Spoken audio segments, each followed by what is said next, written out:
here's where I see tension down the road, and I want to know what you think.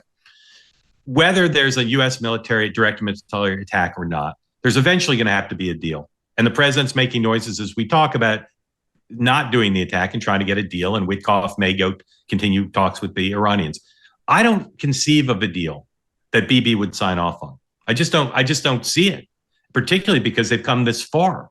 So the only deal that Netanyahu would agree to is the Libya model, which is that the whole nuclear program is just taken out of Iran. And Khamenei will never agree to it. But the Libya model also had the elimination of the head of the government. Right. But I'm just saying I'm just saying that there's no way after what Israel has accomplished, Israel's going to agree to Iran. Look, I'm worried about if there's some kind of last dash. I don't think it's going to happen, by the way. But if there's some last dash effort at a deal, it's something like the 2013 Syrian deal that Obama negotiated, which would be a catastrophe for Israel. I don't think Israel is going to agree to it. And by the way, I don't think the Iranians are either, for two reasons. One, I think Khamenei. One thing we know about Khamenei for his 27 or 28 years that he's been in power, he has been very, very reticent to make any concessions. And the 2015 JCPOA, which he agreed to, he viewed as a massive, massive concession by Iran, which is preposterous because it was a great deal for Iran. So I don't. Right, but he is in a weaker position. And by the way, Mark, I got to say one other thing. Yeah. There is this effort to see if there can be, to the extent there's an effort to see that there could be a deal.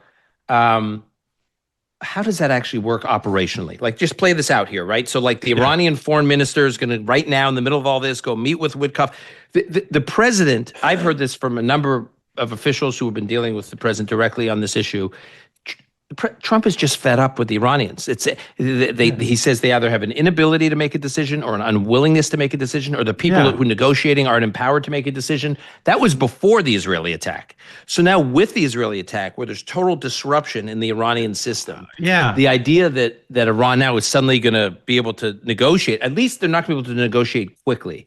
Can I imagine a world in which Trump is open to a deal at the last minute? Maybe, but he's not going to be open to the start of talks. There's going to be that's why he put on Truth Social total surrender. He doesn't want negotiations. He wants, I believe that what Trump would consider total surrender, that the furthest the Iranians could go, even imagining that, contrary, as you cited, to the recent history where they didn't seem particularly open to genuine concessions, it wouldn't go far enough for Bibi. There's literally no Venn diagram overlap. So what happens then? Is Trump open, do you think, to making a deal that Bibi privately and publicly opposes, or is that not possible? Because if that's not possible, I don't see how it ends. I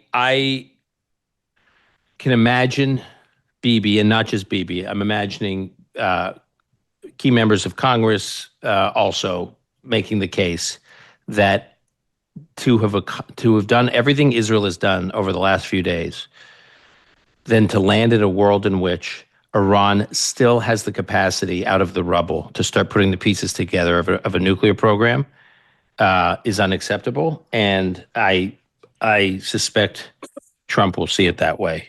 Like I said, this is one issue he's been, not one, but, at least on foreign policy, it's an issue he's been incredibly consistent on. But then again, regardless of whether there's U.S. military action or not, how does it end? Leaving aside whether Iran attacks America, leaving aside whether there's social upheaval in Iran, how do the United States and Israel imagine this ends? Because Israel and the United States could militarily and in terms of intelligence and spies collaborate to decimate the entire capability, right? It could happen. Some people say they can't, but I believe they could basically. Okay, suppose they do. But then you have two options. Go ahead. Okay, so then you have two options. Yeah. One scenario, you have two scenarios. One scenario is the regime remains intact, but it's impotent. Its proxies are gone. Its client states are no longer client states, like Syria. But do the sanctions come off? And it does not have a nuclear program.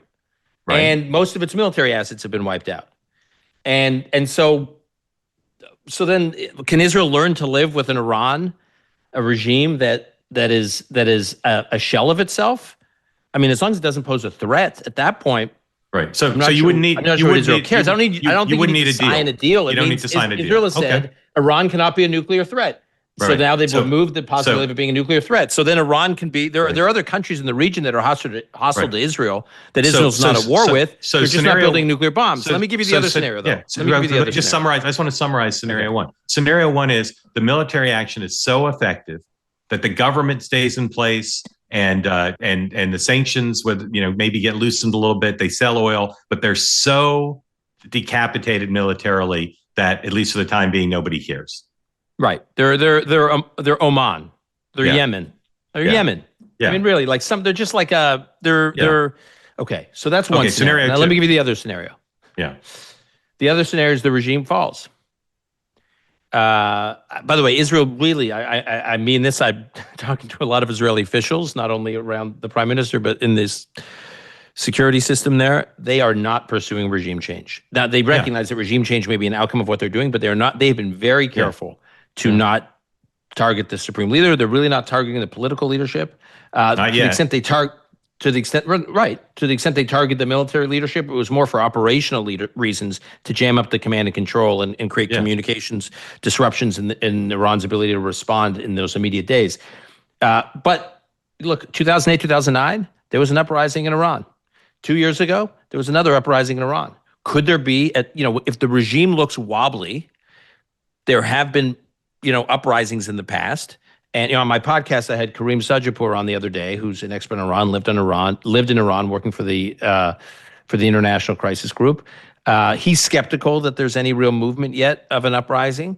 On the one hand, on the other hand, it's hard to test that, as he pointed out, when Israel's bombing the hell out of Iran. Meaning most protesters are just like laying low. So you wouldn't even know for a little while. But the regime has been wobbly in the past. And does this make the regime look even weaker in the eyes of Iranians who are fed up with the regime? I will tell you, look at Syria. Syria blew me away in December of last year. So the Assad regime's in power for 53 years. There's a civil war in Syria for about 13, 14 years, in which hundreds of thousands of Sunni Syrians are slaughtered by the Assad regime. And even multiples of that are forced to flee and are refugees. You think that Assad surviving all of that, I mean, there's nothing that could stop him. And then there's this uprising late last year, and we're saying, what's going on? Should we be paying attention to this? Our intelligence community didn't see it coming. I'm not blaming them, but they rarely see these things coming. In a matter of 13 days, Bashar al-Assad and his family were on their way to Moscow, and they were out. So these things can happen quickly. It's very hard to know but one key ingredient, necessary, maybe not sufficient, but one key ingredient is when more and more citizens start losing confidence in the strength of the regime, and if there are some in the security apparatus that start to question whether or not the regime can survive this, and they're not willing to turn guns on their own citizens to protect a regime that they think may not survive. So if there was ever a moment, that could happen. And then look, Mark, before the revolution in 1979, there were the Iranian Islamist revolution. There were direct flights on El Al from Tel Aviv to Tehran. Yeah. Iran and Israel had very close relations. So it's a short flight too.